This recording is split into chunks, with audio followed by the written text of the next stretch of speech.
Pas mal, hein? Salut à tous, c'est Guillaume Cassard, et bienvenue dans ce nouveau décor. Et pour inaugurer ça comme il se doit, aujourd'hui, on va parler d'Alien Romulus. C'est parti! Salut ma gueule, c'est John Michael. Dis-moi, tu serais pas un petit entrepreneur toi par hasard? Oui? Eh ben ça tombe bien, aujourd'hui je vais te parler d'un logiciel qui va te faire kiffer à mort. Laisse-moi te présenter Odoo. Odoo, c'est une suite d'applis interconnectées qui couvre tous les besoins d'une entreprise et notamment la partie facturation. Parce que t'es pas sans savoir qu'une nouvelle réglementation concernant la facturation débarque en France dès le mois de septembre 2026. Comment ça, je te l'apprends? Oh là là, il serait temps de suivre un peu l'actu mon bonhomme. À force de rester dans l'ignorance, il va t'arriver des bricoles, tu sais. Allez, je te fais un petit topo. Dès le mois de septembre donc, soit très bientôt, la facturation électronique va devenir obligatoire. Autrement dit, fini les petits PDF envoyés par mail. Tout ça va devoir passer par une plateforme agréée par l'État que tu auras choisie au préalable. Et c'est là qu'Odoo entre en jeu. Parce qu'Odoo fait partie des plateformes agréées. T'arrives à suivre, c'est bon? Parmi les plus de 45 applis proposées par la plateforme de gestion tout en un, il y a donc la facturation. Et c'est hyper simple d'utilisation. Tu ajoutes les infos de ton client, les infos du produit ou service vendu, les modalités de paiement, et hop, t'envoies tout ça à ton client. Mais pas par PDF, hein? Ton client pourra ensuite régler la facture en passant par un portail de paiement en ligne. Tu peux même connecter ta banque, ce qui te permet de suivre en direct le statut de tes factures. Et là, tu vas sans doute me dire, ok mon cher John Michael, mon être humain préféré, mais ça doit coûter une blinde, non? Eh ben figure-toi que pas du tout, parce qu'Odoo t'offre la première application totalement gratuitement. Et pas pendant un mois, hein, non, à vie. Et t'as même l'hébergement et le support en illimité. De mon point de vue, l'appli de facturation est un choix évident vu la nouvelle réglementation qui arrive, mais tu trouveras forcément ton bonheur parmi les 45 applications. T'as qu'à suivre mon lien en description ou scanner le QR code pour en profiter. De rien ma gueule, et bonne facturation.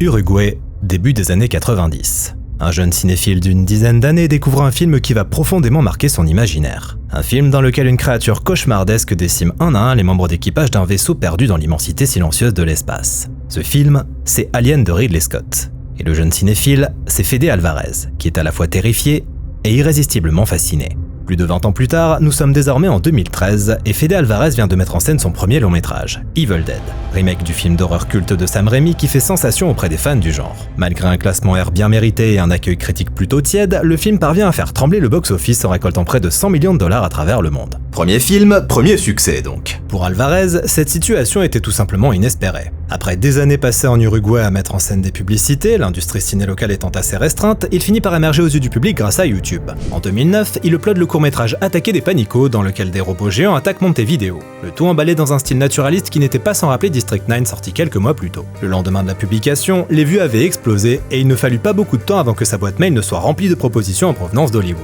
Et c'est ainsi qu'il atterrit dans le viseur de Sam Raimi, qui l'embaucha pour développer ce fameux reboot. Et 3 ans après Evil Dead, il remet le couvert avec Don't Breathe, autre film d'horreur qui part cette fois-ci d'une idée originale et qui enflamme critique et box-office. Avec une mise de départ d'environ 10 millions de dollars, le film récolte près de 150 de plus. Un succès mérité pour un film franchement malin, bien fichu, bref, qui mérite le coup d'œil si on aime le genre. Bref, à ce moment-là, Alvarez, c'est un peu le roi du monde. En 2 films, il a rapporté 254 millions de dollars à l'industrie en ayant dépensé que 27. Niveau rapport qualité-prix, il était plutôt pas mal le bougre. Et il se trouvait donc dans cette position rêvée où il pouvait faire ce qu'il voulait. La question est donc, mais que veux-tu faire Alvarez? Et la réponse est toute trouvée. Alien. Il en rêve depuis toujours. Et particulièrement en ce moment alors qu'il joue pour la seconde fois à Alien Isolation. Un jeu qui lui fait réaliser que même 40 ans plus tard, cet univers est toujours capable de faire frissonner son public. Et ça tombe bien parce qu'on lui propose justement un meeting chez Scott Free, la compagnie de Ridley Scott. Le truc, c'est qu'on est en 2016 et que Ridley Scott est en pleine production d'Alien Covenant. Et on le sait, Ridley, c'est pas le genre à refiler son bébé à n'importe qui, surtout quand il est lui-même en train de plancher sur un nouvel opus. On se souvient que Neil Blomkamp en avait fait les frais un an auparavant, quand Scott lui avait gentiment dit d'aller se faire voir avec son projet d'Alien 2,5. Pourtant, quand la conversation avec un représentant de Scott Free finit inévitablement par aborder Alien, Alvarez en parle avec tellement de passion qu'on l'écoute avec la plus grande attention, car le réalisateur a beaucoup d'idées intéressantes en stock. Suite à quoi, la vie reprend son cours, et le prochain film du réalisateur ne sera pas un opus d'Alien, mais l'adaptation du tome 4 de la saga Millennium.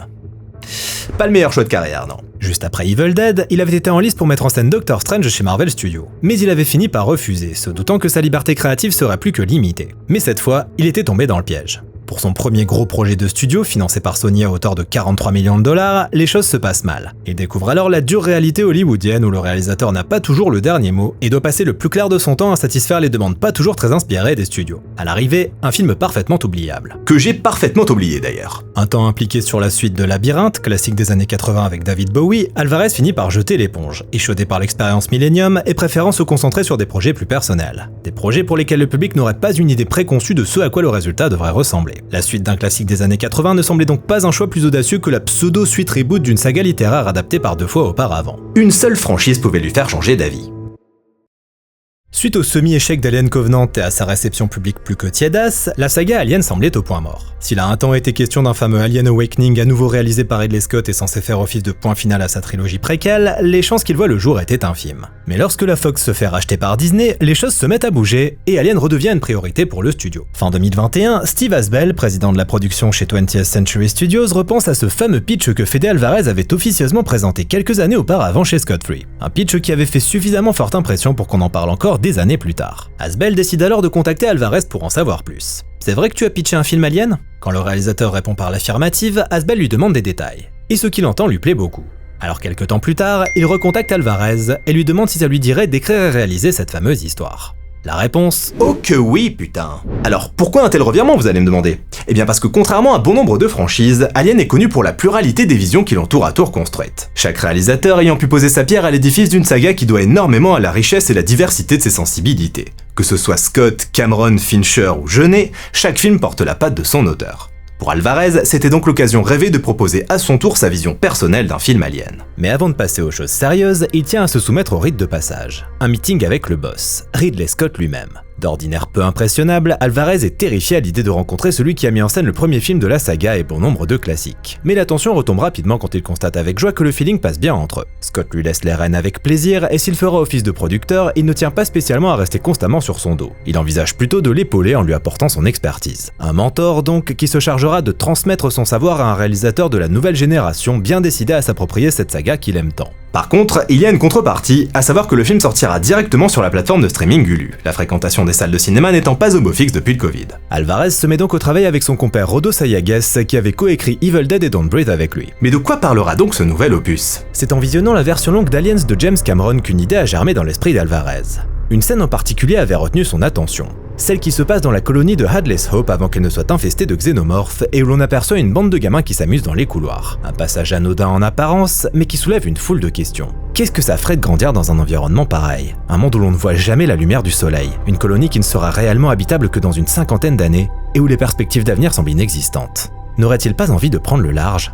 Voilà ce qu'il va raconter. L'histoire d'une bande de jeunes adultes ayant grandi dans une colonie de Weyland-Yutani et qui veulent la quitter à tout prix pour partir vers un monde meilleur. Sauf que bien évidemment, les choses ne vont pas se passer comme prévu. À travers cette histoire, Alvarez fait également écho à son propre parcours, lui qui s'est longtemps senti enfermé en Uruguay avec l'impression que les choses importantes se passaient ailleurs. On se retrouve ainsi face à une dynamique inédite au sein de la saga, avec une bande de jeunes qui ne sont ni soldats, ni scientifiques, ni habitués des voyages spatiaux. Bref, des bleus qui n'ont pas l'expérience de l'espace et qui ne sont clairement pas prêts à affronter ce qui les attend. Une approche qui plaît beaucoup à Alvarez car elle les met sur un pied d'égalité avec le public. Parmi les idées qu'il avait présentées à Scott Free des années plus tôt, il y en avait une à laquelle il tenait particulièrement, celle de bâtir le film autour de la relation entre une humaine et un androïde. Les androïdes ont toujours eu une place prépondérante dans la saga, mais ici, il allait apporter quelque chose de totalement nouveau. Andy l'androïde faisant office de frère de substitution pour Rain, le personnage principal. Concernant le ton du film maintenant, une question s'impose naturellement. Comment choisir entre le ton d'Alien, celui du pur film d'horreur, et celui d'Aliens, celui du film d'action à grand spectacle ? Pour Alvarez, c'est un choix compliqué. Ce serait comme demander aux fans de la saga lequel des deux ils préfèrent. Le premier perso. Il m'a pas demandé mon avis, mais si jamais je peux aider... Il décide donc de faire les deux. Son Alien sera à la fois un pur film d'horreur viscéral tout en ne reniant pas la dimension spectaculaire de la saga avec bon nombre de séquences destinées à faire grimper l'adrénaline. Et comme pour assumer narrativement cette filiation avec les deux magnum opus de la saga, le film viendra chronologiquement se glisser entre Alien et Aliens. Pour autant, Alvarez n'a pas l'intention d'ignorer les autres. Loin de là. Car son objectif, c'est de faire une synthèse de la saga dans son entièreté, sans en laisser un sur le carreau. Pas même les préquels de Scott, si clivants fussent-ils. Alors après, faut pas s'emballer, pas de replay au programme, hein. Déjà parce que chronologiquement ça n'aurait pas de sens, mais aussi parce qu'il tient malgré tout à ce que son film reste accessible aux néophytes. Il compare cette approche paradoxale à celle des films de Tarantino qu'il avait découvert dans les années 90 avec son père. Son père, grand cinéphile, connaissait absolument toutes les références dont Tarantino s'était nourri. Mais pour Alvarez, ces films ne ressemblaient à aucun autre et lui avaient donc donné envie de creuser pour aller découvrir toutes ses influences. Et si Alvarez se fait épauler par Scott, il profite également de conseils de la part de James Cameron lui-même, avec qui l'acteur Stephen Lang l'avait mis en contact après la sortie de Don't Breathe. Ainsi, au début du processus d'écriture, une visio de 2 heures est organisée entre Cameron et les deux scénaristes qui leur permet d'échanger longuement sur la saga et sur leurs idées. Et une fois le scénar validé, le studio alloue une enveloppe de 80 millions de dollars au projet et une longue pré-production de 9 mois pour démarrer. parce qu'il y a du boulot. Il y a du boulot car Alvarez tient à filmer le maximum de choses en direct, face caméra. Créatures, décors et accessoires seront donc conçus en dur pour apporter au film une réalité tactile bien éloignée d'un vulgaire festival de CGI. Il veut que ses acteurs et sa caméra puissent évoluer dans des environnements aussi authentiques que possible. Son film sera-t-il un reportage de guerre, donnant l'impression que le réalisateur est véritablement allé dans ces endroits avec sa caméra. Pour parvenir à ce résultat, il s'inspire de ce qu'avait accompli l'équipe du premier Alien avec le décor du Nostromo, à savoir bâtir un véritable décor de vaisseau dont les différentes zones communiquaient véritablement entre elles. Il veut faire la même chose ici, lui permettant ainsi de passer d'un décor à un autre sur une même prise. Si son Alien prend place entre les deux premiers films de la saga, c'est parce qu'Alvarez est dingue de leur direction artistique et qu'il veut pouvoir mettre en scène un univers similaire avec cette technologie rétro-futuriste qui leur est indissociable. Ainsi, le chef décorateur Naman Marshall et son équipe étudient en profondeur les textures, couleurs et formes présentes dans les décors des premiers films pour être à même de respecter cette esthétique. Et ce parti pris de faire un film à mi-chemin entre Alien et Aliens se ressent donc directement dans la direction artistique. Le métrage prenant place au sein de la station spatiale Renaissance, elle-même divisée en deux parties, Romulus et Remus. Remus, le module le plus ancien, aura une esthétique inspirée du premier Alien. Quant à Romulus, il serait calibré dans l'esprit visuel d'Aliens. Ce sera d'ailleurs le titre du film, Alien Romulus. Autre inspiration majeure pour la conception des décors, le jeu Alien Isolation, qui prenait également place dans une sinistre station spatiale en décrépitude. Fede Alvarez ne cache pas que le jeu Alien Isolation fut une de ses principales influences lors de la production de son film. Du coup, il a évidemment pas pu s'empêcher d'y glisser une référence, et pas des moindres, les fameuses cabines téléphoniques qui servent de point de sauvegarde dans le jeu. On peut ainsi les apercevoir à plusieurs reprises dans Alien Romulus. Et pour pousser la ref encore plus loin, quand on en voit une, ça veut dire que les personnages vont passer un mauvais moment, soit plus ou moins le principe des points de sauvegarde, généralement placés avant un événement important.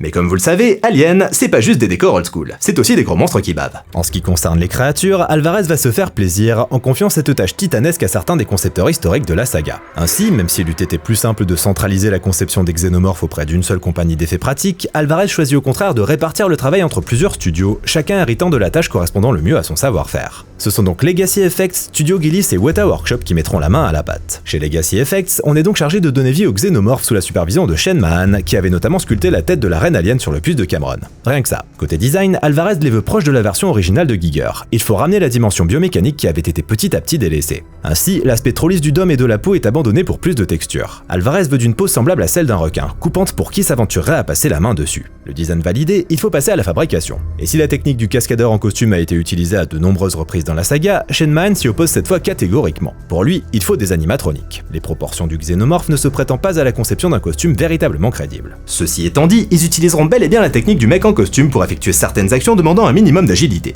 Parce que l'animatronique a fait 2m40 et 90 kg quand même, donc lui faire monter et descendre un mur rapidement, c'est pas envisageable. Autre méthode employée pour donner vie aux xénomorphes, une technique issue du théâtre japonais appelée bunraku, qui consiste à animer une marionnette à l'aide de tiges. Bien plus légère que l'animatronique, cette marionnette serait capable de se déplacer de façon rapide et naturelle. Deuxième tâche à accomplir pour Mahan et l'équipe de Legacy Effects, le cocon. Une nouvelle étape encore jamais vue dans le cycle de vie des xénomorphes, qui nous révèle comment le chestbuster passe de 50 cm à 2m40 en l'espace de 2 heures. Une étape qui apporte également quelques éclaircissements sur la nature biomécanique des créatures, le cocon étant issu de l'hybridation entre des tissus vivants et l'environnement qui l'entoure. En l'occurrence, les parois même de la station. Troisième mission et pas des moindres pour Legacy, la conception de l'Offspring, une toute nouvelle itération du xénomorphe. Là aussi on peut parler de tradition au sein de la saga, chaque opus s'étant appliqué à introduire une évolution inédite. Aliens introduisait la reine, Alien 3 un hybride quadrupède, Résurrection le newborn, Prometheus les ingénieurs et Covenant les néomorphes. Alvarez voulait donc apporter sa pierre à l'édifice avec une toute nouvelle créature résultant d'une fusion entre de l'ADN humain et le fameux pathogène noir de Prometheus et Covenant.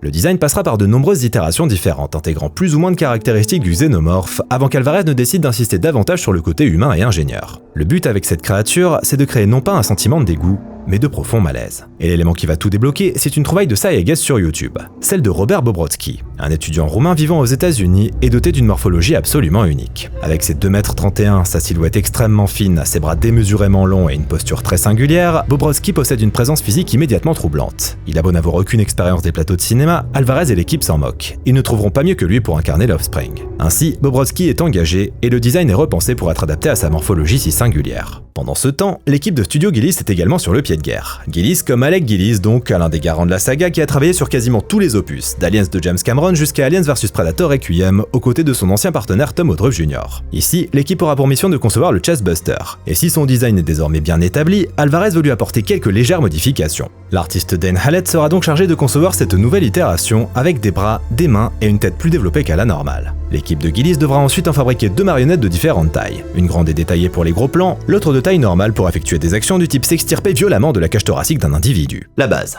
Du côté de Weta Workshop, on hérite de la conception des facehuggers, une tâche pas forcément inédite pour l'équipe puisqu'elle avait d'ores et déjà livré des facehuggers pour la série Alien Earth. Mais ici, le challenge est plus important, car ils doivent en fabriquer pas 1, pas 2, pas 3, pas 4, pas 5, pas 6, pas 7... 73.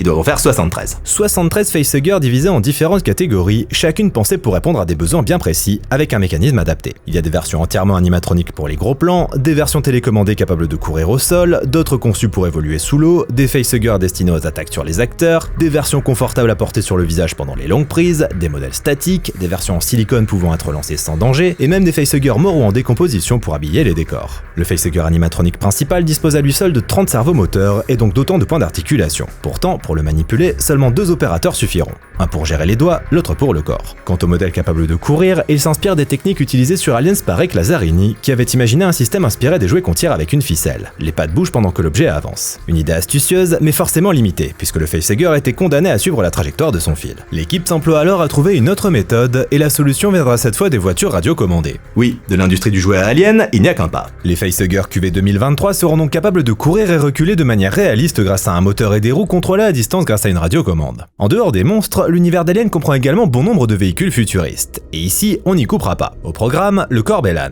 le vaisseau que nos personnages utilisent pour rejoindre la station Renaissance depuis leur planète, et une sonde de la Weyland-Yutani. Et là non plus, Alvarez ne tient pas à se reposer sur les effets visuels. Il veut procéder à l'ancienne, avec des maquettes. Et c'est l'équipe de Promachina, menée par Ian Hunter, qui hérite de cette tâche. Un gars pas étranger à la saga ni aux vaisseaux spatiaux puisqu'il avait travaillé sur Alien Resurrection, mais aussi sur le Hunter Grasner de Pitch Black, en partie nommé d'après son propre patronyme. C'est l'artiste Matt Savage qui dessine le Corbelan en s'inspirant du Nostromo et du Narcissus, l'objectif étant d'offrir une véritable harmonie visuelle entre les vaisseaux appartenant à la Weyland-Yutani. Ian Hunter et son équipe s'occupent ensuite de concevoir des maquettes à l'échelle 1/10, assez imposantes donc, permettant d'effectuer des actions complexes et disposant d'assez de détails pour supporter les gros plans. Le Corbelan sera un beau bébé de 3 mètres de long et la sonde mesurera quant à elle 1,80 m. Quant aux techniques utilisées, il s'agira d'un mélange entre impression 3D et sculpture manuelle pour leur apporter un cachet supplémentaire. Bref, les maquettes sont prêtes, elles sont belles et il n'y a plus qu'à les filmer. Mais en fait, ça va se compliquer. On en reparle plus tard. Un autre gros défi posé par Alien Romulus concerne le personnage de Rook, une androïde dont le nom est pensé comme une réponse à Bishop d'Aliens.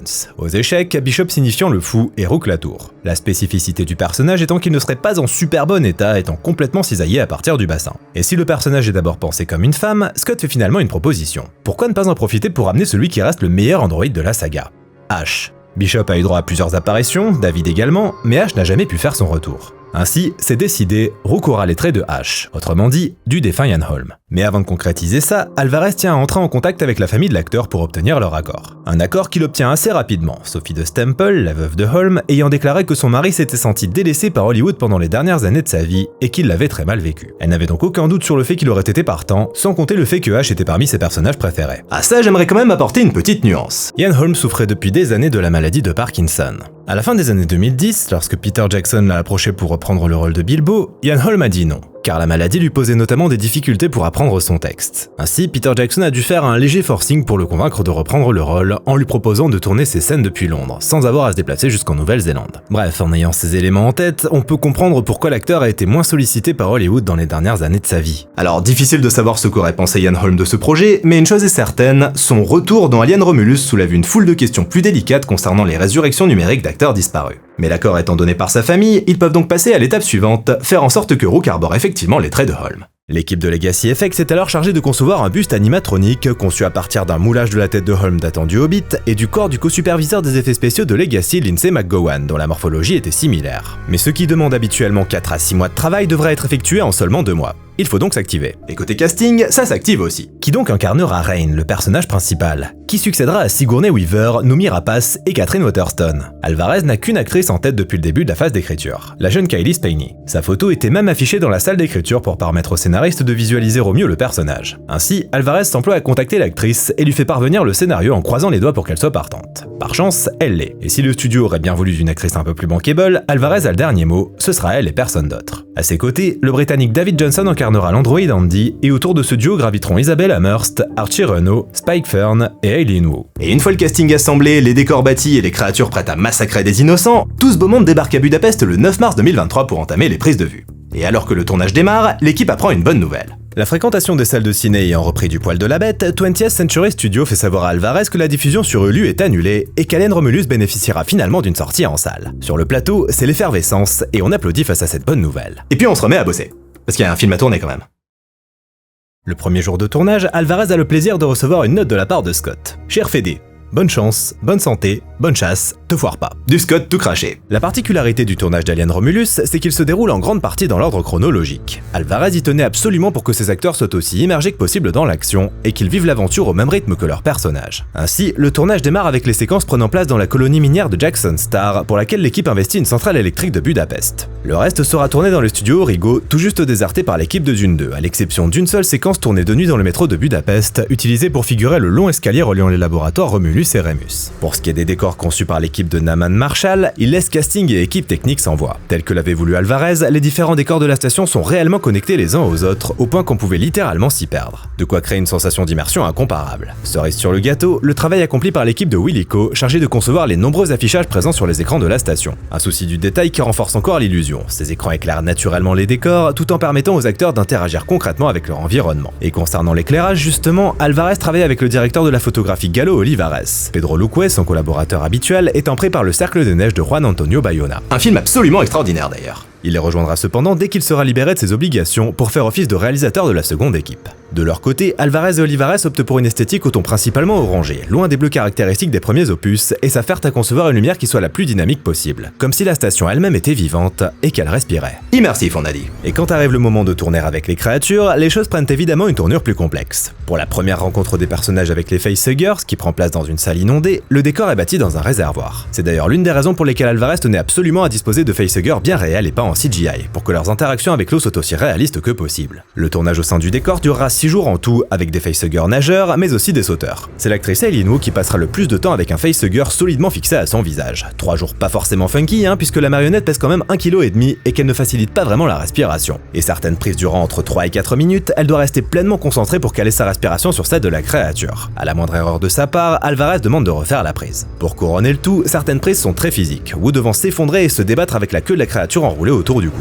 Tant et si bien qu'elle est à 2 doigts de s'évanouir pendant une prise. Les aléas du métier. Et histoire de faire durer le plaisir, Wu doit ensuite tourner la naissance du Chestbuster, séquence pour laquelle elle porte un torse prosthétique comme John Hurt avant elle. Il s'agissait là d'une séquence extrêmement complexe à tourner puisqu'elle prend place dans un vaisseau en plein vol. Le décor est donc installé sur une plateforme en mouvement. Autrement dit, les acteurs bougent, le décor bouge, la caméra bouge et les marionnettistes de Weta manipulent le Chestbuster en même temps. Facile. Et comme si ça pouvait pas être plus compliqué, l'action prend place dans un cockpit particulièrement étroit. À 10 dans cet espace confiné, l'équipe faisait donc de son mieux dans des conditions loin d'être évidentes. La séquence en boîte, c'est donc l'heure de dire au revoir à Aileen Wu. Puisque le film est tourné dans l'ordre chronologique, qui dit scène de mort dit fin de tournage pour l'acteur ou l'actrice concernée. Une autre manière d'immerger les acteurs dans l'action, chaque mort étant véritablement synonyme d'adieu entre eux. Dans Alien Romulus, on peut apercevoir un caméo de son réalisateur Fede Alvarez. Ouais, juste là. Un joli mannequin de cadavre tout dégueu à l'effigie du réalisateur, avec l'arrière du crâne explosé et concocté par l'équipe de Film FX. Apparaître comme cadavre dans un film Alien. Si ça c'est pas le summum de la classe, je sais pas ce que c'est. Après l'étape du Chestbuster, c'est donc logiquement au tour du Xénomorphe de faire son entrée, et les animatroniques de Legacy FX impressionnent immédiatement le casting comme l'équipe technique. En coulisses, pas moins de 9 opérateurs sont nécessaires pour manipuler la bête, mais le résultat est saisissant de réalisme, et les acteurs n'ont pas besoin de se forcer pour paraître effrayés. Ce qui n'empêchera pas Alvarez de faire le malin en utilisant une technique que Scott avait mise en pratique sur le tournage du premier Alien, en évitant parfois de révéler à son casting ce qui allait se produire, voire en leur donnant carrément de fausses indications. Du genre la créature va débarquer par la droite, alors qu'elle arrive en réalité par la gauche, provoquant ainsi une véritable réaction de surprise et de peur lors de son apparition. Le réalisateur prend également soin de tenir ses acteurs à distance des décors et des créatures en amont, histoire qu'ils les découvrent réellement le jour du tournage. En plus des animatroniques, le cascadeur Trevor Newlin enfile un costume de xénomorphe et se retrouve suspendu à des câbles pour grimper sur les murs. Le costume est une réplique quasi parfaite de l'animatronique, sauf en ce qui concerne le bas du corps. La règle est donc de ne pas le filmer en dessous de la taille. Parmi les séquences à grand spectacle offertes par Alien Romulus, il y en a une qui implique un ascenseur et un plan où Rain en sort armé et prête à en découdre. Et Alvarez étant conscient de la référence, il sait bien que si un personnage sort d'un ascenseur dans un film Alien, il faut en faire un plan mémorable. Il s'applique donc avec l'équipe à faire en sorte que sa descente soit la plus cool possible. Pour le reste de la séquence, qui prend place en apesanteur, les acteurs sont accrochés à des filins et le décor est bâti en 4 sections différentes, dont une partie à l'horizontale, plus pratique pour tirer les câbles et y faire passer les caméras. Et alors que la fin de tournage approche, Robert Bobrowski fait son entrée pour tourner l'affrontement final entre Rain et l'Offspring. 3h30 de maquillage et pose de prothèses seront nécessaires quotidiennement pour le transformer en cette abomination. Et pour rendre le processus plus supportable pour lui, l'équipe fait fabriquer une chaise sur mesure adaptée à sa silhouette atypique. N'ayant aucune expérience de jeu, Bobrowski se fait coacher pour avoir quelques bases et le chorégraphe Alain Gauthier s'emploie à le préparer au mieux à utiliser son corps de la meilleure des manières. Et sur le plateau, il impressionne toute l'équipe, les yeux noirs et les dents faisant office de cerise sur le gâteau. Mais de son côté, le studio était plus que frileux vis-à-vis de tout ce qui entourait cette séquence. Du design de la créature à sa venue au monde, il se demandait si ça n'allait pas un peu trop loin. Et c'était exactement ce qu'il fallait dire à Alvarez pour le convaincre qu'il fallait absolument conserver cette séquence, son objectif étant de créer un choc similaire à celui du Chestbuster dans le premier film. Le 3 juillet 2023, c'est une fin de tournage à Budapest et l'équipe rentre à LA pour tourner les plans des maquettes et entamer la post-prod. Alors, mauvaise nouvelle pour les maquettes. Alors que le tournage approche, la réalité budgétaire et logistique s'impose. Les actions exigées sont trop complexes pour être concrétisées à l'aide de maquettes, d'autant que le planning est serré. Il est donc décidé de changer d'approche. Les maquettes n'apparaîtront pas dans le film en tant que telles. À la place, elles seront scannées et photographiées sous toutes les coutures pour que les équipes d'ILM et WetaFX en tirent des modèles 3D très haute résolution. L'équipe de Promachina est attristée par la nouvelle, mais ce sont malheureusement les aléas du métier. Sauf que l'histoire ne s'arrête pas là. Quelques temps plus tard, l'équipe reçoit un appel de la part du studio. Alvarez aimerait que les maquettes apparaissent dans un contenu promotionnel qui sera diffusé sur le net au moment de la sortie du film. L'équipe ressort donc les vaisseaux des cartons et apprend finalement qu'Alvarez a menti au studio et qu'il a bien l'intention de tourner clandestinement quelques plans des maquettes destinées au film. Parce que Fede, il fait ce qu'il veut d'abord. Après quoi, la post-prod est lancée. Alvarez procède au montage du film aux côtés de Jake Roberts, le monteur d'Alex Garland dont il est un grand fan. Les équipes d'ILM s'affairent à concevoir les 1400 plans à effets visuels du film pendant que Benjamin Wallfisch se charge de la partie musicale. Pour ce qui est du montage, Alvarez et Roberts prennent pour modèle les 2 premiers aliens qu'ils chargent sur Avid, le but étant d'en étudier la structure pour s'assurer que ce nouvel opus adopte un rythme et une construction similaires. Ainsi, le tout premier jumpscare du film prend place en même temps que celui du premier Alien où le facehugger jaillit hors de l'œuf. Alvarez tient à repousser le plus possible l'apparition des créatures, comme les 2 premiers films l'avaient fait à l'époque. Et le studio a beau leur mettre la pression, arguant qu'il faut absolument rentrer plus vite dans le vif du sujet, Alvarez ne cède pas. Faut dire qu'ils ont pas mal d'expositions à faire avec un univers, des enjeux et 6 personnages à présenter.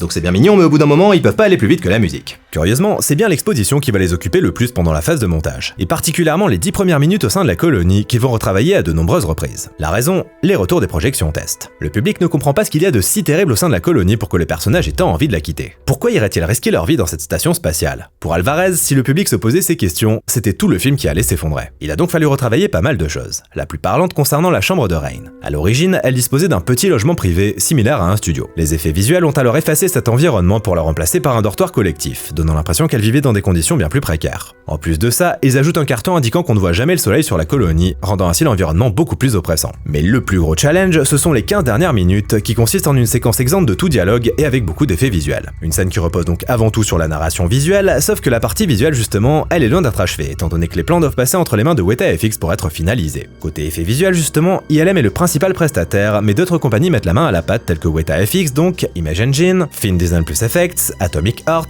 Metaphysics et Tippett Studios pour une séquence en stop motion, le tout sous la supervision d'Eric Barba. Concernant ces plans, Alvarez a vite imposé une règle, le réalisme avant tout. Autrement dit, pour les plans entièrement numériques, pas de zoom numérique spectaculaire ni de mouvement de caméra impossible. Il fallait respecter l'esthétique établie lors du tournage en prise de vue réelle, en s'imposant donc les contraintes physiques d'une véritable caméra. Ainsi, les différentes compagnies récupèrent toutes les informations techniques du matériel utilisé pendant le tournage, les objectifs choisis par le directeur de la photographie, mais aussi les caractéristiques précises de chaque source lumineuse. L'idée étant de reproduire aussi fidèlement que possible les conditions de prise de vue. Et malgré toutes ces précautions, il arrive malgré tout à Alvarez de rejeter des plans lorsqu'il estime qu'un caméraman n'aurait pas pu les mettre en boîte. Pour les créatures numériques, c'est la même chose. Leurs mouvements doivent respecter les lois de la physique. Pas trop agiles donc, mais un peu lourd et lent. Parce que cette lenteur, pour Alvarez, c'est justement ce qui les rend effrayants. Il demandait donc constamment aux animateurs de ralentir les mouvements des xénomorphes. Concernant les facehuggers par contre, c'était l'inverse. Plus leurs mouvements étaient rapides et leurs attaques soudaines, et plus ils feraient sursauter le public. De son côté, WetaFX débarque assez tard dans la production pour gérer le dernier acte du film, à savoir la confrontation avec l'Offspring et la destruction de la station. Et c'est la destruction de la station qui va leur demander le plus de travail, une séquence nécessitant un niveau de détail extrêmement important, avec une quantité de débris impressionnante et la conception de tout l'environnement spatial, notamment les anneaux de la planète qui ont demandé beaucoup de recherche pour obtenir un rendu satisfaisant. Dans Alien Romulus, le personnage de Rook communique régulièrement avec les personnages par écran interposé. Le truc, c'est que pendant la post-prod, le réalisateur Fede Alvarez s'est rendu compte que sur les plans de Rook, il manquait la fameuse caméra censée le filmer. Merde. Du coup, c'est le réalisateur lui-même, ancien artiste VFX, qui a ajouté la caméra en post-production. Trop de cordes à son arc, le Fede. Concernant l'Offspring lui-même, il fallait supprimer les jointures du costume, remplacer les pieds qui ressemblaient trop à des chaussures, améliorer le rendu des mains et ajouter une queue numérique. Mais ça ne s'arrête pas là, car pendant l'affrontement, l'Offspring subit des transformations. Des tubes lui sortent du dos, son crâne s'allonge, il devient petit à petit un xénomorphe. Une idée qui a du mal à convaincre, notamment le boss. Alvarez le sait, Scott, il est pas facile. Et surtout, il a pas la langue dans sa poche. Il s'était déjà montré assez dur envers Denis Villeneuve et Blade Runner 2049. Autre exemple d'un réalisateur venu s'approprier un univers qu'il avait lui-même établi. Du coup, quand Alvarez montre son premier montage à Scott, il a la pression et se tient prêt à tout. Parce que s'il pense que c'est merdique, il le dira. Mais en sortant de la séance, Scott se montre rassurant. Qu'est-ce que je peux te dire, Fédé? C'est putain de génial. Ah. Mais ça ne s'arrête pas là. Ah. Car certains points ne l'enthousiasment pas. Ah. S'ensuit donc une longue conversation sans langue de bois. Les dialogues sont excellents. Ça, c'est de la merde par contre. L'Offspring, ça marche pas du tout. Ah, et tu devrais réduire la durée du film, sinon tu vas perdre le rythme. Tu as beaucoup de bonnes idées, mais tu peux pas toutes les garder, à un moment il faut savoir couper. De son côté, Alvarez écoute attentivement. S'il tient bon sur certains choix auxquels il croit profondément, il applique malgré tout une bonne partie des recommandations de Scott. Une capacité à accepter les critiques qui impressionne d'ailleurs beaucoup ce dernier. Sans doute parce que lui, c'est pas trop son genre. Alvarez montre également le montage à James Cameron et s'amuse de constater à quel point ses notes sont à l'opposé de celles de Scott. Les deux réalisateurs ont des visions diamétralement opposées. Si Scott se concentre davantage sur les personnages, Cameron lui s'intéresse surtout à l'aspect technique. Là où Scott évoque une durée jugée trop longue, Cameron préfère se demander ce dont l'histoire a réellement besoin sans se laisser guider par une contrainte telle que la durée. Oui, on sait bien qu'en général, la durée, c'est pas ça qui arrête Cameron. Dernier juge impartial, l'auteur-réalisateur Alex Garland, dont Alvarez admire beaucoup le travail. De son côté, si Garland apprécie globalement son visionnage, certaines choses le gênent, comme ce surplus de références au film précédent, surtout concernant les répliques qui ont tendance à le sortir du film. Mais ça, Alvarez, il y tient. Surtout quand il a vu à quel point elles enflammaient le public lors des projections test. Autre remarque de Garland, l'Offspring ne devrait pas se transformer en xénomorphe, il devrait conserver sa forme humanoïde. Et ce conseil, Alvarez va l'écouter. Côté musique, Benjamin Wallfisch s'affaire à composer une bande originale fidèle à celle des deux premiers films.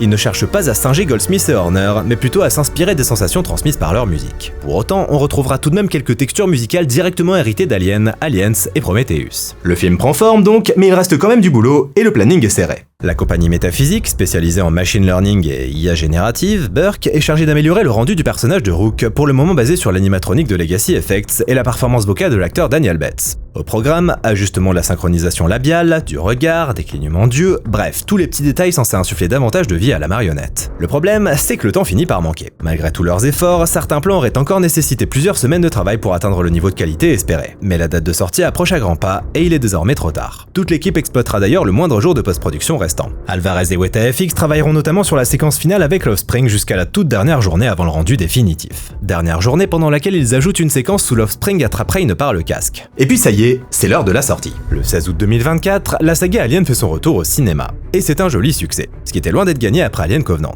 La critique est plutôt positive et le public répond présent, faisant grimper le box-office à près de 351 millions de dollars, dont 105 aux USA. Alien Romulus devient ainsi le deuxième plus gros succès de la saga, derrière l'indétrônable Prometheus et ses 403 millions de dollars. Le film n'échappera cependant pas à la controverse liée à l'utilisation de l'image de Ian Holm qui soulève, et c'est bien normal, de nombreux questionnements éthiques. Pour autant, Alvarez assume totalement ce choix, ayant tenu à faire les choses correctement en discutant directement avec les proches de l'acteur défunt. Les autres critiques concernent directement le rendu de ses plans, qui est loin de faire l'unanimité. Et là-dessus, Alvarez est d'accord, ils peuvent faire mieux.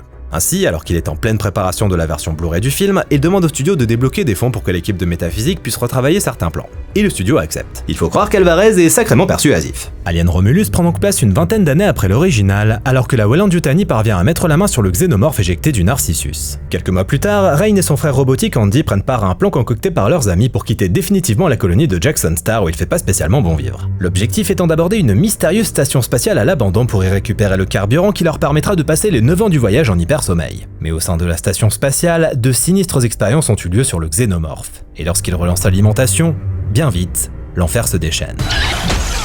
Alien Romulus. Alors, 2 ans après sa sortie, il était temps qu'on en parle. La première chose qui m'est venue en tête en sortant de la salle à l'époque, c'est que c'était un film vraiment solide. Force est de constater qu'Alvarez était un excellent candidat pour prendre en charge un film Alien. Chaque scène, chaque plan, chaque décor suint ainsi littéralement de cet amour que le réalisateur porte pour la saga. Parmi les grandes réussites de Romulus, la partie visuelle. Entre ses jeux de lumière sublimes et ses décors impressionnants, c'est bien simple, le film est un bijou de photographie et de direction artistique. Si le premier reste pour moi le plus beau d'un point de vue purement esthétique, Romulus le talonne de très près. Un vrai plaisir pour les yeux donc, qui doit également beaucoup à la volonté d'Alvarez de faire un film à l'ancienne, en se passant autant que possible des effets numériques. En troquant les fonds verts contre d'authentiques décors en dur, le réalisateur et son directeur photo apportent une dimension tactile au film qui amplifie grandement son impact visuel, souvent aidé par des éléments comme l'eau et la fumée. Ah non mais ces décors et ces effets pratiques, ils sont tellement bien fichus. Pur kiff. Bon, si on doit chipoter, je dirais quand même que ce plan-là, c'est pas possible. Ça se voit qu'il roule ce facehugger. Mais sinon, c'est vraiment du travail de haute volée. La séquence la plus impressionnante, celle où le xénomorphe s'extirpe de son cocon. Un grand moment de tension, mais aussi un réel plaisir pour les fans de monstres, où Alvarez et Olivares tirent pleinement profit des magnifiques animatroniques de Legacy Effects. Sans oublier le cocon lui-même, qui apporte une touche de nouveauté bienvenue et que n'aurait pas renié Giger. Je vous laisse deviner pourquoi. Pour autant, les effets visuels ne sont pas en reste, et si on met de côté le rendu de Rook, qui est toujours pas 100% crédible malgré le peaufinage effectué après la sortie du film, le résultat est généralement bluffant. Mention spéciale au plan de l'espace qui figure parmi les plus beaux et impressionnants que j'ai pu voir, le crash de la station contre les anneaux à la fin du film étant la cerise sur le gâteau. L'équipe a eu droit à une nomination aux Oscars, et c'était pas volé. À la fin d'Alien Romulus, juste avant la destruction de la station, on peut apercevoir un vaisseau quitter les lieux. Et pas n'importe quel vaisseau, le Narcissus. La navette de survie d'Ellen Ripley qui, aux dernières nouvelles, était en train de dériver dans l'espace. Suite à la destruction du Nostromo, la Weyland-Yutani aurait donc bel et bien retrouvé Ripley dans le plus grand secret. Mais ce n'est pas tout. Parce qu'Alvarez a également laissé entendre que le Narcissus n'aurait pas été éjecté automatiquement, mais que quelqu'un aurait sauté dedans et se serait enfui. De là à penser que Ripley a vécu sa propre aventure sur la station Renaissance avant de partir en hypersommeil et avoir sa mémoire effacée pour on ne sait quelle raison, il n'y a qu'un pas. Bref, Alien Romulus, c'est de toute beauté. Rien à redire à ce niveau-là. Tous les plans sont léchés, et c'est un réel plaisir de retrouver l'univers rétro-futuriste des deux premiers films. Car tel qu'annoncé, Romulus se pose comme un véritable retour aux sources, qui se donne pour mission de nous offrir ce qu'on vient chercher dans un film Alien. Des gros monstres baveux qui prennent en chasse des humains dans des couloirs sombres. Le film n'est donc évidemment pas avare en moment de tension. C'était l'objectif d'Alvarez, remettre la peur au premier plan. Mais est-ce encore possible, avec cette créature qui fait partie de l'imaginaire collectif depuis bientôt 50 ans? Pour Alvarez, la réponse est oui, et il s'en tire avec les honneurs. La première rencontre avec les facehuggers dans la salle inondée par exemple fonctionne vraiment bien, le réalisateur jouant avec le public qui a ici plusieurs longueurs d'avance sur les personnages. De 1, on sait très bien ce qu'est un facehugger et donc ce qu'annonce ce plan, et de 2, on les voit s'extirper un à un de leurs enveloppes contrairement à Andy, Bjorn et Tyler qui se retrouvent donc sans le savoir à la merci des créatures. Une recette classique mais qui parvient à faire mouche grâce au savoir-faire d'Alvarez. Et passé une première heure qui rappelle le film original avec sa mise en scène élégante et ses allures de train fantôme, le rythme s'emballe et Alvarez nous offre un enchaînement de séquences menées tambour battant qui évoque cette fois plutôt le deuxième opus. Pas le temps de s'ennuyer donc, les péripéties allant bon train jusqu'au générique de fin. Bref, Alvarez s'amuse, c'est un fait, à partir d'une prémisse qui porte très clairement sa signature, parce qu'un groupe de jeunes qui pénètrent illégalement dans un endroit dangereux pour voler quelque chose, c'est autant Alien Romulus que Don't Breathe. Au-delà de ça, si le scénario ne révolutionne pas vraiment la saga, je lui reconnais une pointe d'audace plutôt bienvenue, à savoir le lien direct établi avec Prometheus. Ça je pense que pas grand monde l'avait vu venir. Moi en tout cas je l'avais pas vu venir. Mais je trouve ça plutôt bien vu mine de rien. En remettant au premier plan ce fameux liquide noir, Alvarez nous donne enfin des réponses qu'on n'attendait même plus et boucle une intrigue vieille de 10 ans jusque-là restée en suspens. Alors est-ce que c'est Scott qui a fait le forcing? Aucune idée. Mais toujours est-il que Prometheus et Covenant font partie de la saga qu'on le veuille ou non. Et assumer leur héritage au même titre que celui des autres films me semble tout à fait normal. Et comme Alvarez il était d'humeur à donner des réponses apparemment, il offre aussi des éclaircissements concernant les véritables intentions de la Weyland-Yutani vis-à-vis du xénomorphe. Parce qu'au fond, bon, ils ont jamais concrètement explicité ce qu'ils voulaient en faire mine de rien. Cette fois ça y est, et je trouve la raison plutôt bien amenée. Plutôt que de partir sur l'éternel cliché de la compagnie maléfique qui cherche à dresser des vilains monstres, Alvarez leur donne une motivation plus acceptable on va dire. Le but étant d'utiliser le fameux liquide noir présent dans leur ADN pour perfectionner le génome humain et permettre à l'humanité de supporter les conditions de vie extrêmes des colonies spatiales. Car si Weyland-Yutani prétend vouloir bâtir des mondes meilleurs, la réalité est beaucoup moins reluisante et la conquête spatiale s'avère catastrophique. Des maladies, des conditions déplorables, c'est un désastre. Ainsi, le xénomorphe, cet organisme parfait, représenterait le salut de l'humanité lui permettant de s'établir ailleurs. En théorie. Bien évidemment, c'est pas si simple et les choses deviennent vite hors de contrôle. Et c'est donc là qu'Alvarez dresse le parallèle avec l'histoire de Romulus et Remus, deux frères ayant survécu grâce à une louve qui les a allaités. La louve ici, c'est le xénomorphe. Le lait, c'est le liquide noir, et Romulus et Remus représentent quant à eux l'humanité tout entière. Une espèce qui cherche à survivre, à se développer et à conquérir de nouveaux territoires, mais qui, tout comme les deux frères du mythe, est aussi prête à s'entre-déchirer pour y parvenir. La Weyland-Yutani n'ayant jamais hésité à sacrifier qui que ce soit pour arriver à ses fins. Ce qui me plaît moins par contre, c'est de voir que la Weyland-Yutani est capable d'imprimer des facehuggers. Parce que s'ils en sont là, ça veut dire qu'ils ont gagné, hein, et que leur volonté de rapatrier le xénomorphe dans Aliens et Alien 3 n'a plus de sens. Parce que vous allez pas me faire croire qu'ils ont jamais communiqué les résultats des recherches. Ce serait complètement débile. Enfin, toujours est-il que malgré quelques maladresses, l'histoire est intéressante à suivre et le tout est porté par un casting de qualité. Mention spéciale à David Johnson qui porte clairement le film sur ses épaules avec son excellente interprétation de l'androïde Andy. Un personnage complexe mine de rien puisque disposant de deux facettes bien différentes. D'un côté un androïde doux, maladroit et naïf qui cherche avant tout à protéger Rain, de l'autre un personnage froid, calculateur et surtout beaucoup plus ambigu dans ses intentions. Deux personnages en un donc qui rendent sa prestation d'autant plus impressionnante. Pour ce qui est de Rain par contre, je suis moins convaincu. Si j'ai rien à redire sur l'interprétation de Kaylee Spaeny qui est investie et toujours impeccable, impeccable, le personnage ne parvient jamais réellement à s'imposer passer les 15 premières minutes sur la colonie. Une intro fort réussie d'ailleurs qui permet de retrouver l'un des grands thèmes du premier opus, l'école bleue à la merci de la grande corporation. Mais une fois cette mise en place passée, le personnage reste finalement assez basique. Sa relation avec Andy est touchante, mais au-delà de ça, Rain s'avère beaucoup moins intéressante à suivre que son frère Android et sa crise d'identité. La relève de Ripley n'est donc pas assurée pour le moment. On appréciera quand même le petit jeu de mots avec son prénom, Rain, la pluie, pour un personnage dont le seul rêve est justement de voir le soleil. C'est poétique alors. À l'origine, la réplique suivante Get away from her. You bitch. n'était pas prévue dans le scénario. Car le xénomorphe tué par Andy devait mourir écrasé par la cage d'ascenseur. Et lorsqu'ils ont décidé d'intégrer ce moment héroïque, ce fut sur le fil, car la grève des scénaristes était en cours et ils ne pouvaient donc pas modifier le scénario officiellement. Le truc, c'est qu'il fallait une réplique. Il fallait qu'Andy dise quelque chose. Ils font alors plusieurs tentatives avec des répliques bateaux du style « laisse ma sœur tranquille », mais ça ne fonctionne pas. Et puis au bout d'un moment, Rodo, Sarah et Guest proposent qu'ils disent Get away from her, you bitch! juste pour voir ce que ça pourrait bien donner. Johnson est moyennement convaincu, mais il tente le coup. Et quelques mois plus tard, au montage, Alvarez décide d'utiliser cette prise. Il se doute que c'est une mauvaise idée, mais il veut voir comment le public y réagit lors des projections tests. Le résultat, c'est un triomphe. Les gens applaudissent, ils sont hyper contents. Ce qui convainc par conséquent Alvarez de la conserver au montage.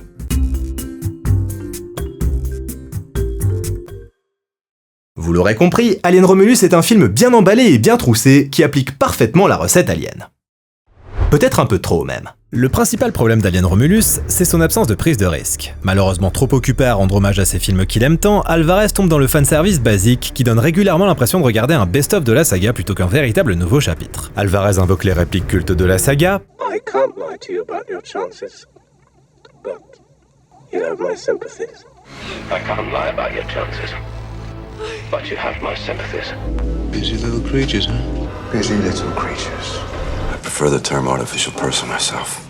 I prefer the term artificial person myself. ses décors les plus iconiques, reprend des péripéties entières issues des précédents films, comme le 4e acte par exemple, avec cette confrontation finale inattendue qui fait désormais office de passage obligé dans la franchise, et cerise sur le gâteau, il fait littéralement revenir Ian Holm d'entre les morts avec le personnage de Rook. Comme si quelque part, Alien Romulus était hanté par son propre passé. C'est d'autant plus dommage que dès qu'Alvarez s'émancipe de cet héritage, le film devient tout de suite beaucoup plus intéressant, que ce soit avec le personnage d'Andy, avec des séquences originales comme la scène en apesanteur, ou encore avec l'Offspring qui constitue sans doute l'un des sommets de malaise de la saga et fait réellement froid dans le dos. Impossible donc de ne pas être envahi d'une sensation de déjà-vu face à un film qui se pose plus comme un musée vivant de la saga et un hommage aux deux premiers films que comme un véritable renouveau. Est-ce que ce serait pas ça la station Renaissance au fond? Parce qu'on peut tout à fait voir en Romulus et Remus la représentation de la dichotomie qui oppose deux des réalisateurs les plus populaires de leur époque, mais qui s'avèrent aussi radicalement différents l'un de l'autre. Ridley Scott et James Cameron.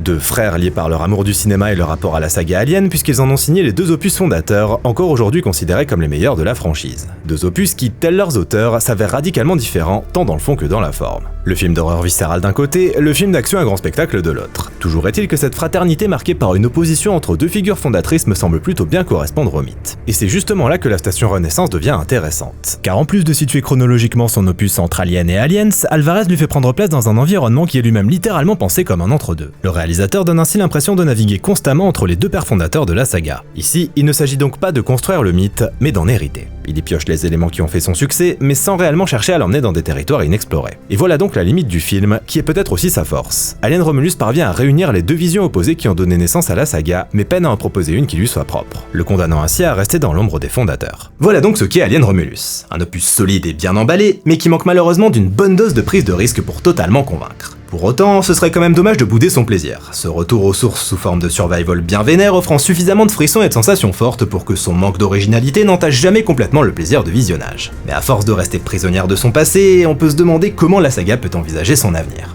Du coup, où est-ce qu'on va maintenant?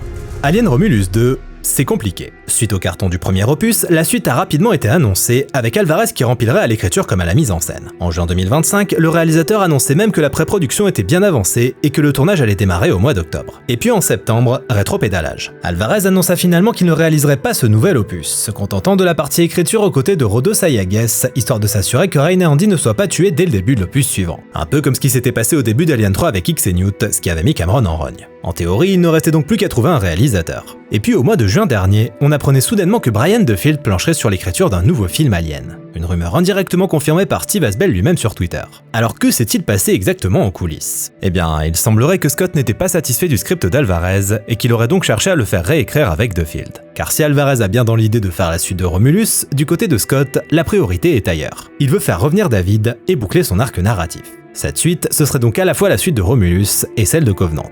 Le hic, c'est que cette réécriture de Scott et de Field n'a pas convaincu grand monde. Ni la Fox, ni Fassbender, ni Alvarez. Il semble en effet qu'Alvarez et Scott aient cette fois-ci beaucoup de mal à s'accorder, chacun ayant désormais un héritage qu'il souhaite faire perdurer à sa manière. Il y a donc un gros travail de réécriture à accomplir. Sauf qu'il y a un dernier rouage dans la machine, les plannings des acteurs principaux. Fassbender avait beau être partant sur le principe pour reprendre le rôle de David, il n'est actuellement pas disponible avant une bonne année et demie. Quant à David Johnson, il vient d'être annoncé comme nouveau Black Panther de Marvel. Tout ceci repousserait donc le projet à une date indéterminée. Quoi qu'il en soit, la Fox est déterminée à produire un nouvel opus dans un futur proche. Reste maintenant à savoir quelle forme il prendra. Du côté d'Alien Earth, le préquel télévisuel de Noah Hawley, j'avoue que ça a été la douche froide pour moi. J'y croyais très fort, mais c'est retombé comme un soufflé au bout de quelques épisodes. Immense déception donc, pourtant le showrunner de Fargo et Légion plus Alien, ça me semblait être le meilleur combo de l'histoire de l'univers, mais bon écoutez, on fait tous des erreurs hein. Je laisserai quand même sa chance à la saison 2, mais sans vraiment de hype. Toujours est-il qu'après quelques années passées dans les limbes, la saga Alien semble être bel et bien revenue sur le devant de la scène. Plus qu'à espérer qu'après ce retour aux sources opéré par Alien Romulus, les prochains opus parviennent à s'émanciper de ce lourd héritage. Car si la saga veut continuer à vivre, elle devra tôt ou tard cesser de regarder derrière elle, et enfin oser regarder vers l'avenir. Merci à tous d'avoir regardé cette vidéo, j'espère qu'elle vous a plu et j'espère aussi que ce nouveau décor vous a fait kiffer. Voilà, ça y est, c'est un petit peu un nouveau départ pour la chaîne, mine de rien, hein, changement de décor, c'est pas rien.